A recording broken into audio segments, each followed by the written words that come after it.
जो हमारी next disease है वह है डेंगू। डेंगू जो होता है उसका अगर हम रोग कारक देखें, रोग कारक यानी कि बीमारी किसके द्वारा होती है, तो रोग कारक देखा जाए तो यह एक प्रकार की वायरल डिजीज है। तो यह बीमारी जो होती है वह डेंगू वायरस के कारण होती है। और इसका अगर वाहक हम देखें, इसका जो वाहक होता है वो होता है मच्छर। इसमें जो मच्छर होता है वो होता है एडीज मच्छर।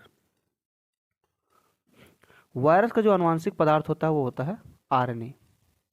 आरएनए इसका एक जेनेटिक मटेरियल जो होता है इसमें पाया जाता है और इसमें प्रोटीन भी पाई जाती है। तो वाहक जो होता है मच्छर होता है जो कि है एडीज एजिप्टी। रोग कारक जो होता है सबसे पहले डेंगू वायरस जो होता है मच्छर के अंदर आता है, और मच्छर जो होता है ह्यूमन बॉडी को जब काटता है तो उसके अंदर ये जो होते हैं प्रवेश करते हैं वायरस। तो मच्छर जैसे ही क्या करता है मनुष्य को संक्रमित करता है, यानी कि उसको जब काटता है ब्लड उसका सक करता है, तो ये जो वायरस होते हैं वह ह्यूमन बॉडी के अंदर एंटर कर जाते हैं। और मनुष्य में हमें जो लक्षण देखने को मिलते हैं इसमें सबसे पहला है बुखार। तेज बुखार हमें देखने को मिलता है जो कि 102 से 103 या 100 फ़ारेनहाइट से ऊपर हो सकता है। साथ ही साथ सिर में जो होता है इसमें तेजी से दर्द होता है, तो सिर दर्द। इसके अलावा जॉइंट जो पेन होते हैं यानी जोड़ों का दर्द होगा इसमें। साथ ही साथ मसल्स जो मांसपेशियों का दर्द वो भी इसमें हमें देखने को मिलता है। इसके अलावा जी मतलाना, उल्टी, साथ ही साथ हड्डियों में दर्द, इसके साथ ही साथ भूख न लगना, कमजोरी, इस प्रकार लक्षण हमें इसमें देखने को मिलते हैं। साथ ही साथ ब्लड की कमी हो जाती है। ब्लड की कमी में जो होती है WBC की इसमें कमी जो होती हो जाती है। प्लेटलेट्स का लेवल डाउन हो सकता है और नहीं भी। ये सब लक्षण जो होते हैं वो डेंगू वायरस के देखने को ह्यूमन बॉडी में मिलते हैं। इसको बचने के लिए सबसे पहले इसमें कुछ टेस्ट कराए जाते हैं जिसकी मदद से हमें पता चलता है कि जो ह्यूमन बॉडी में डेंगू वायरस है या नहीं है। तो सबसे पहले जो टेस्ट इसमें होता है वो होता है डेंगू NS1 एंटीजन टेस्ट। इस टेस्ट को कराया जाता है। दूसरा होता है डेंगू IgM एंटीबॉडी टेस्ट। दूसरा टेस्ट ये कराया जाता है। इसके साथ ही साथ CBC या कंप्लीट ब्लड काउंट टेस्ट कराया जाता है जिसकी मदद से हमें WBC या TLC का लेवल हमें देखने को मिलता है। TLC का लेवल जो होता है डेंगू बुखार में कम होता है। इसके साथ ही साथ लीवर पर प्रभाव पड़ता है इसका, उसको चेक करने के लिए हम इसमें LFT या लीवर फंक्शनिंग टेस्ट या लीवर प्रोफाइल कराते हैं, जिससे हमें डेंगू वायरस की क्लैरिटी हो जाती है कि हाँ जो बीमारी है वह डेंगू के कारण ही हुई है। इसके ट्रीटमेंट के लिए इसका जीवन काल जो होता है, इसकी लाइफ साइकिल जो होती है लगभग 2 वीक की होती है, जीवन काल इसका होता है। तो 90 से 95% केसेस में जो होता है ऑटोमेटिक ये बीमारी ठीक हो सकती है। बट कुछ केसेस में ये क्रिटिकल कंडीशन बन जाती है जो कि 5 से 10% केसेस में देखने को मिलती है। उसको हम ठीक कर सकते हैं बॉडी को हाइड्रेशन करके। जब बॉडी हाइड्रेशन होगी तो वायरल जो होते हैं वायरस बहुत ही जल्दी बाहर चले जाते हैं। इसके साथ ही साथ बुखार को कम करने के लिए पैरासीटामॉल टेबलेट दी जाती हैं, 500 mg दी जाती है। सबसे मेन है हाइड्रेशन। तीसरा है साफ़ सफाई रखना। अगर हम साफ़ सफाई रखेंगे तो वायरस जो होते हैं बहुत ही जल्दी बॉडी से बाहर चले जाएंगे। इसके साथ ही साथ मच्छरों से हमें बचकर रहना चाहिए और आसपास के स्थान पर हमें DDT का छिड़काव करना चाहिए। इस प्रकार इस बीमारी से हम बच सकते हैं। तो इस प्रकार डेंगू जो होता है एक प्रकार की वायरल डिजीज है, विषाणु जनित होने वाला रोग है जो कि मच्छर के द्वारा जो होता है मनुष्य को संक्रमित करता है और हमें लक्षण देखने को मिलते हैं। और इससे जो होती है इसकी लाइफ साइकिल 2 वीक्स की लगभग होती है। और इससे हम इस प्रकार थ्योरी देखते हैं। सबसे पहला पॉइंट है यह विषाणु जनित रोग है, वायरल डिजीज है, और यह मादा एडीज मच्छर के काटने से होता है। इसके अगर लक्षण देखा जाए तो तेज़ ज्वर यानी बुखार, सिर दर्द, जोड़ों में दर्द, चक्कर, मांसपेशियों में ऐंठन होती है। अवस्थाएं देखा जाए तो सबसे पहले जो होते खून की उल्टी होती, भूख न लगना, ब्लड टेस्ट की संख्या घट जाना, इसके लक्षण हैं। घातक लक्षण जो होते हैं, ब्लड प्रेशर में बढ़ाव या घटाव होता है। इसके साथ ही साथ अन्य अंगों पर इसका प्रभाव पड़ता है। रोकथाम यहाँ पर लिखे हैं जो कि इससे पहले हम देख चुके हैं। तीसरा जो हमारा टॉपिक है वह है एस्केरियासिस। एस्केरियासिस जो होता है वह एक प्रकार का परजीवी रोग है। परजीवी रोग का अर्थ होता है ऐसा रोग जो कि जीवित जीवों के ऊपर अपना भोजन यापन करने के लिए उसमें जो सूक्ष्म जीव हैं वह निर्भर करे। ऐसे रोग को हम परजीवी रोग कहते हैं। यह रोग जो होता है वह आंत का रोग भी इसे कहा जाता है, इंटेस्टाइनल डिजीज भी इसे कहा जाता है, क्योंकि इसमें जो परजीवी होते हैं या फिर छोटे छोटे जो कीड़े होते हैं वह आंत में रहते हैं और अपना जीवन यापन काल करते हैं और मनुष्य के ग्लूकोज का सेवन करते हैं और इससे अपनी संख्या बढ़ाते हैं, जनन करते हैं और जिस बॉडी में ये रहते हैं उनको उस बॉडी को ये कमज़ोर बना देते हैं। और यह अगर बीमारी देखें तो यह जो एस्केरिस बीमारी होती है वह एक पैरासिटिक ऑर्गेनिज्म है जिसका नाम है एस्केरिस, उसके द्वारा बीमारी होती है। एस्केरिस के कारण यह बीमारी जो होती है और जो इसकी स्पीशीज होती है, जीनस जो होता है, स्पीशीज होती है इसकी एस्केरिस लुम्ब्रिक्वाइडिस होता है। एस्केरिस लुम्ब्रिक्वाइडिस जो होता है एक प्रकार का स्पीशीज है एस्केरिस की, जिसके कारण यह बीमारी होती है। इसे राउंड वॉर्म के नाम से भी जाना जाता है।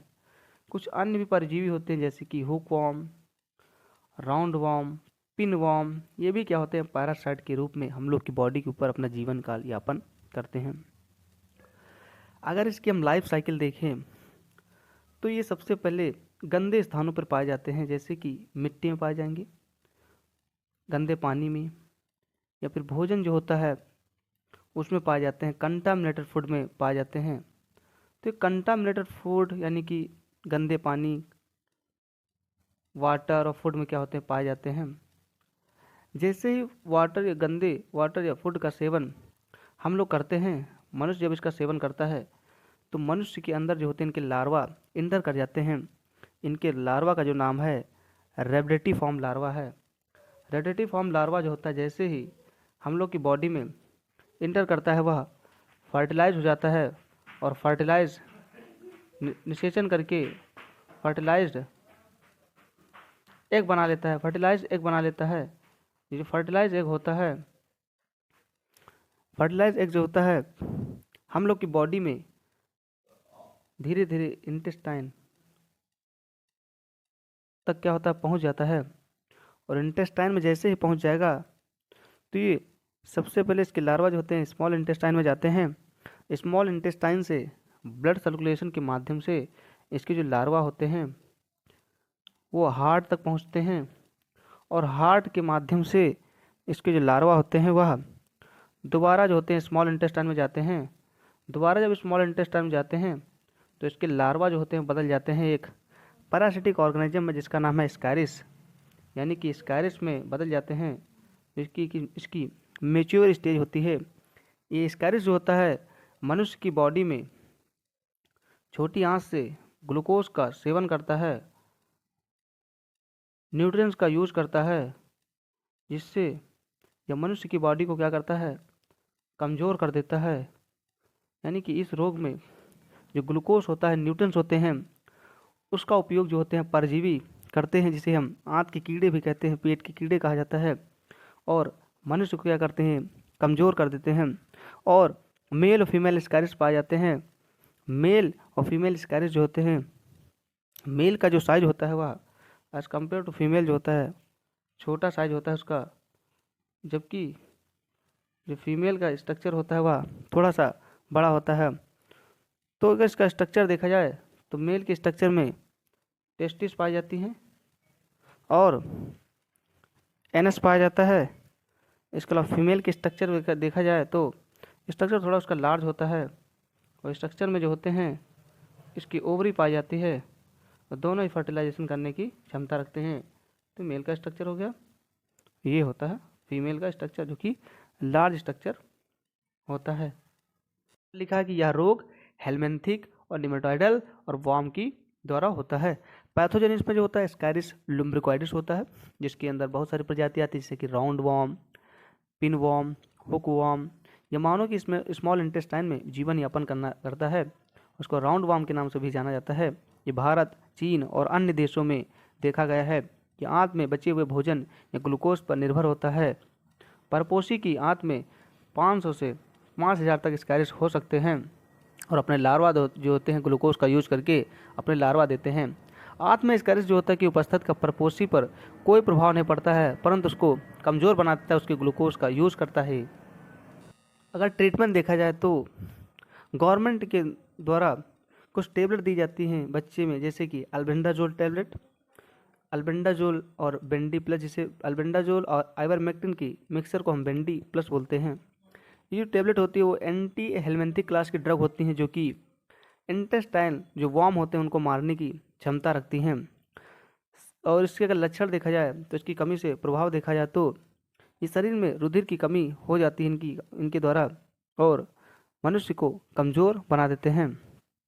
अगर हम इनसे बचाव देखा जाए, ट्रीटमेंट देखा जाए, तो हमें खाने की वस्तुओं को छूने से पहले हमें अपने हाथों को अच्छी तरीके से धोना चाहिए, साफ सफाई रखना चाहिए और जहाँ पर हम रह रहे हैं वहाँ पर आसपास साफ सफाई होनी चाहिए। आंत में से कृमियों को बाहर निकालने के लिए हमें कीनोपोडियम के तेल व टेट्राक्लोरो एथिलीन के मिश्रण का यूज़ करना चाहिए, जिससे ये आसानी से इनका ट्रीटमेंट हो सकता है। सबसे इम्पॉर्टेंट है साफ़ सफाई का ध्यान रखना और कुछ एंटी पैरासिटिक या एंटी हेलमिंथिक क्लास की ड्रग या टेबलेट का यूज़ करना, जैसे कि एल्बेंडाजोल, मेबेंडाजोल हो गई और बेंडी प्लस। इस प्रकार इंटेस्टाइनल वॉर्म ट्रीटमेंट को हम कर सकते हैं।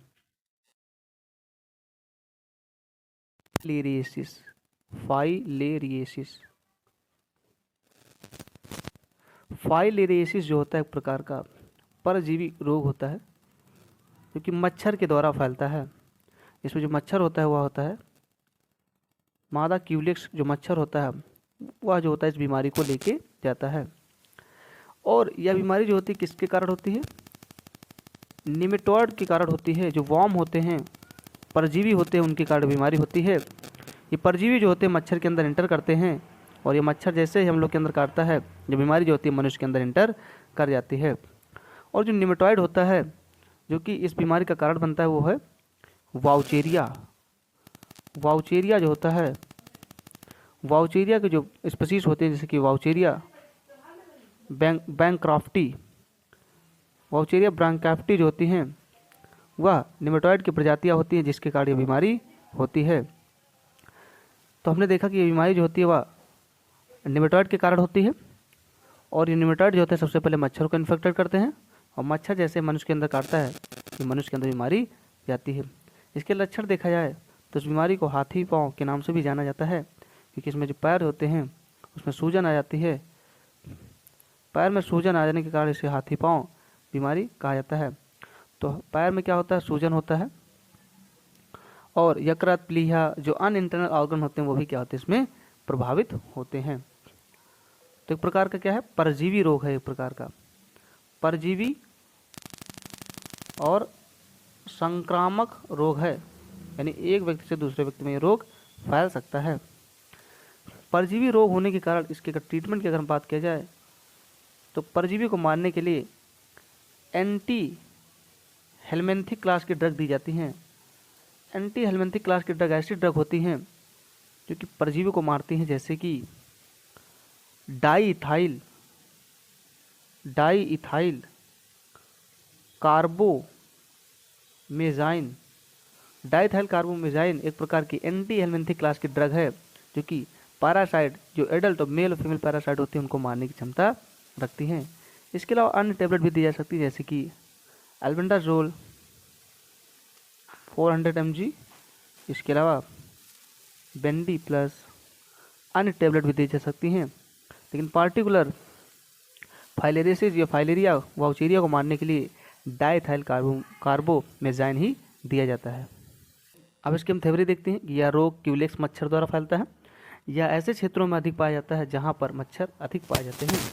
यह रोग निमेटोइड वाउचेरिया ब्रैंकाइप्टी नामक परजीवी से होता है। इस रोग को हाथी पाँव के नाम से भी जाना जाता है, क्योंकि इसमें पैर में या स्वेलिंग जो होती है आ जाती है।